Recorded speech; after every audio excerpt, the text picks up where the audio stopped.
kita simak penjelasannya. Kita mulai dengan pengertian metabolisme. Metabolisme adalah semua reaksi kimia yang terjadi di dalam tubuh makhluk hidup. Mulai dari makhluk hidup yang bersel tunggal sampai makhluk hidup yang susunan tubuhnya itu sudah kompleks. Nah, contohnya seperti kita, manusia. Reaksi kimia yang terjadi di dalam tubuh makhluk hidup itu banyak. Ada proses pengubahan zat makanan, sampai juga ada proses penyusunan. Metabolisme itu dibedakan menjadi dua. Ada anabolisme dan ada katabolisme. Perbedaannya, kalau anabolisme itu adalah proses penyusunan molekul-molekul kompleks dari molekul sederhana. Itu contohnya fotosintesis dan kemosintesis. Kalau katabolisme itu adalah proses penguraian molekul-molekul kompleks menjadi molekul-molekul sederhana. Itu contohnya adalah proses respirasi. Jadi ada respirasi aerob dan ada respirasi anaerob. Berikutnya, semua reaksi metabolisme dikatalis oleh enzim. Jadi, enzim ini mempercepat reaksi kimia yang terjadi di dalam tubuh makhluk hidup, tetapi enzim tidak ikut bereaksi. Kita lihat struktur dari enzim. Holoenzim ini adalah struktur enzim yang sudah sempurna. Karena holoenzim terdiri dari apoenzim dan gugus prostetik. Apoenzim ini tersusun atau disusun oleh protein. Sementara kalau gugus prostetik ini yang menyusunnya adalah non-protein. Sebagian besar enzim adalah protein. Jadi apoenzim ini adalah komponen paling dominan. Karena dia dibentuk oleh protein, maka apoenzim ini sifatnya labil. Artinya, apoenzim tidak tahan panas. Kemudian kita lihat gugus prostetik. Kalau gugus prostetik ini terbagi atau terdiri dari kofaktor dan koenzim. Jadi kofaktor ini dia dibentuk dari bahan anorganik, sementara kalau koenzim itu dari bahan organik. Kofaktor itu dia berfungsi untuk meningkatkan kerja enzim dalam mengkatalis substrat. Jadi contohnya ada natrium, Fe, kalsium dan yang lainnya. Kalau koenzim ini contohnya dia berbagai vitamin. Kemudian, enzim memiliki beberapa karakteristik. Yang pertama, enzim dapat mempercepat reaksi kimia dengan memperkecil energi aktivasi. Energi aktivasi itu adalah energi yang dibutuhkan untuk memulai suatu reaksi kimia. Jadi, kalau kita buat perumpamaan, misal ada sebuah batu besar yang harus digeser oleh seseorang. Nah, ketika satu orang ingin menggeser batu besar ini, pasti dia membutuhkan banyak sekali energi untuk mendorong batu ini agar bisa bergeser. Ya. Artinya energi aktivasinya itu meningkat besar. Nah, kemudian kalau dibandingkan ketika batu besar ini tadi digeser oleh 7 orang, maka lebih cepat tentunya batu besar ini akan bergeser, akan berpindah lebih cepat ketika 7 orang yang menggesernya, mendorongnya daripada yang sendiri.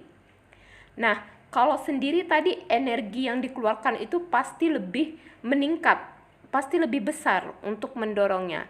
kalau dibandingkan yang mendorong batu itu adalah 7 orang, tentu energi yang besar tadi sendiri itu akan menjadi lebih kecil.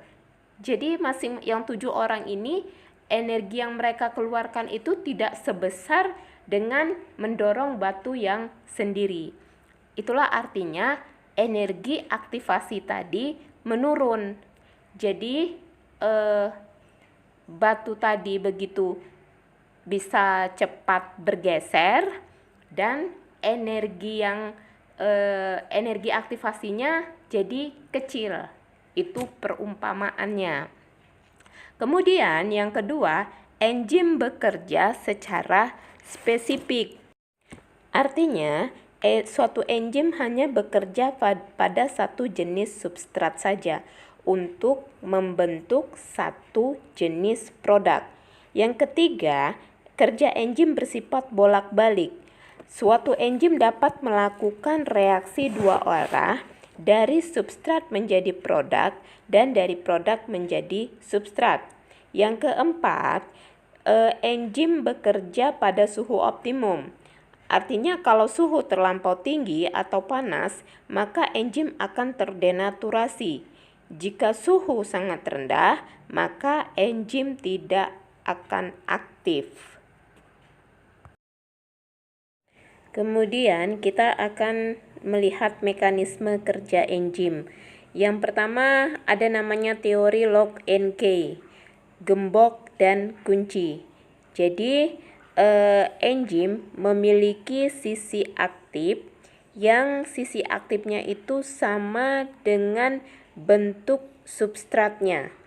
Nah, di sini substrat yang memiliki bentuk yang sama dengan sisi aktif enzim akan masuk pada sisi aktif enzim, sehingga substrat dan enzim akan berikatan. Setelah berikatan, maka enzim akan bekerja mengubah substrat menjadi produk. Misal substratnya adalah sukrosa dan enzimnya adalah enzim sukrase.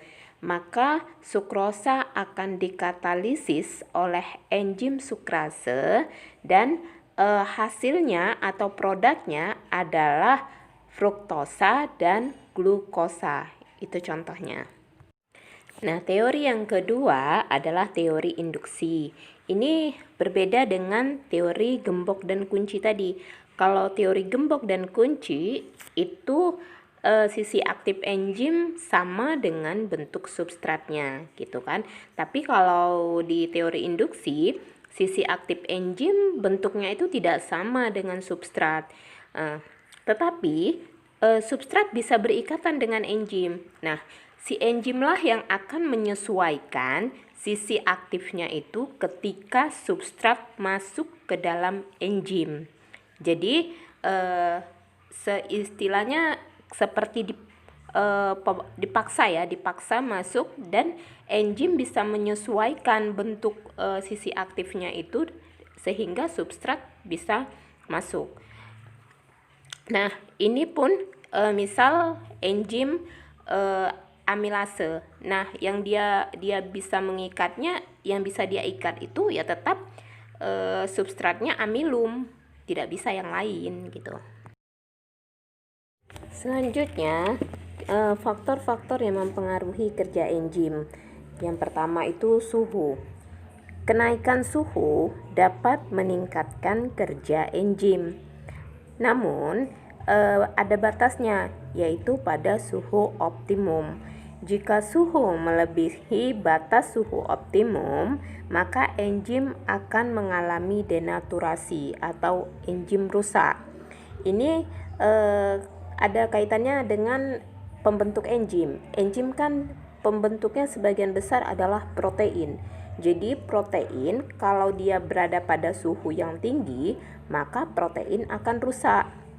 Begitu juga apabila suhu sangat rendah, enzim malah tidak akan aktif. Nah, faktor yang kedua yaitu pH, derajat keasaman. Jadi ada enzim yang ini juga masing-masing enzim juga memiliki pH optimum. Nah, ada enzim yang pH-nya itu berada pada suasana asam. Dia optimumnya pada suasana asam. Misalnya enzim pepsin yang dihasilkan di lambung. Ada juga enzim yang pH optimumnya itu pada suasana netral. Contohnya enzim amilase yang dihasilkan di rongga mulut. Nah, kemudian yang ketiga ada konsentrasi enzim dan substrat. Semakin besar konsentrasi enzim, maka akan meningkatkan kecepatan reaksi. Kemudian yang berikutnya, yang keempat ada aktivator. Aktivator ini adalah yang mengaktifkan kerja enzim. Contohnya seperti kofaktor dan koenzim. Kemudian yang terakhir ada inhibitor. Inhibitor ini adalah yang menjadi penghalang kerja enzim. Inhibitor ada dua, inhibitor kompetitif dan inhibitor non-kompetitif. Kalau inhibitor kompetitif, dia nanti yang saling bersaing dengan substrat untuk berikatan dengan enzim. Jadi dia akan bentuknya akan menyerupai substrat, dan dia akan istilahnya berlomba-lombaan dengan substrat untuk berikatan dengan enzim. Kalau dia inhibitor kompetitifnya sudah berikatan dengan enzim, maka substrat tidak bisa lagi berikatan dengan enzim. Kemudian inhibitor non-kompetitif akan menempel pada bagian sisi enzim, sehingga kalau inhibitor non-kompetitif sudah menempel pada sisi enzim, maka bentuk sisi aktif enzim akan berubah, sehingga substrat tidak akan bisa masuk pada atau tidak bisa berikatan dengan enzim tersebut.